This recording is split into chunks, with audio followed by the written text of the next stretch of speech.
ইউনুছ তামুলীৰ লগত আমাৰ কোনো ধৰণৰ সম্পৰ্ক নাই। বাক হাজৰিকা ঐক্য মঞ্চৰ কাম ধৰ্মীয় শ্লোগানেৰে উদ্ভণ্ডালি কৰা নহয়। বাক হাজৰিকা ঐক্য মঞ্চ আৰু বাক সেনা অসমক একেই নহয়। বাক হাজৰিকা ঐক্য মঞ্চৰ সংবাদ মেল। ইউনুছ তামুলীৰ লগত আমাৰ কোনো ধৰণৰ সম্পৰ্ক নাই। মই আপোনালোকক ক'লোৱে যে বাক হাজৰিকা ঐক্য মঞ্চ অসমৰ জন্ম হৈছিল 2020 চনত। ঐক্য শান্তি আৰু সেৱা। বাক হাজৰিকা ঐক্য মঞ্চৰ কাম ৰাজপথত ধৰ্মীয় শ্লোগানেৰে উদ্ভণ্ডালি কৰা নহয়, এইটো স্পষ্ট কথা। কিছুমান সংগঠনে চান্দা উঠোৱাৰ নামত উদ্ভণ্ডালি কৰিছে, সেইসকলৰ বিৰুদ্ধে আইনভাৱে যুঁজ দিব বাক হাজৰিকা ঐক্য মঞ্চ অসম আৰু বাক হাজৰিকা ঐক্য মঞ্চ অসম আৰু যিটো বৰ্তমান সময়ত এটা প্ৰচাৰ চলি থকা হৈছে বাক সেনা অসম। গতিকে এই দুইটা সম্পূৰ্ণ পৃথক পৃথক সংগঠন। অসমৰ ৰাইজে এইটো চিনি নাপায়, কাৰণ বাক হাজৰিকা ঐক্য মঞ্চ হৈছে সম্পূৰ্ণ চান্দা বিৰোধী এটা সংগঠন।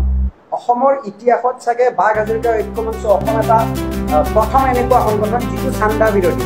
বাক হাজৰিকা ঐক্য মঞ্চৰ সৈনিকক আজিৰ দিনত অসমত প্ৰায় 5-6 হাজাৰ সৈনিক আছে। গতিকে আমাৰ সৈনিকৰ লগতে আমাৰ বাক সেনাৰ লগত কোনো সম্পৰ্ক নাই। কোনে কি সংগঠন কৰিছে সেইটোৰ লগত আমাৰ কোনো ধৰণৰ আমাৰ মতলব নাই।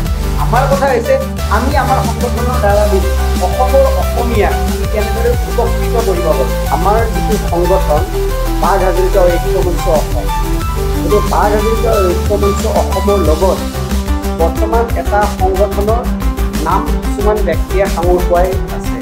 সেই সংগঠনটো হৈছে বাক সেনা। এতিয়া আমি অসমৰ ৰাইজক এই স্থিতিটো স্পষ্ট কৰিব বিচাৰিছোঁ আপোনালোকৰ যোগেৰে যে বাক হাজৰিকা ঐক্য মঞ্চ অসম আৰু যিটো বৰ্তমান সময়ত এটা প্ৰচাৰ চলি থকা হৈছে বাক সেনা অসম। গতিকে এই দুইটা সম্পূৰ্ণ পৃথক পৃথক সংগঠন।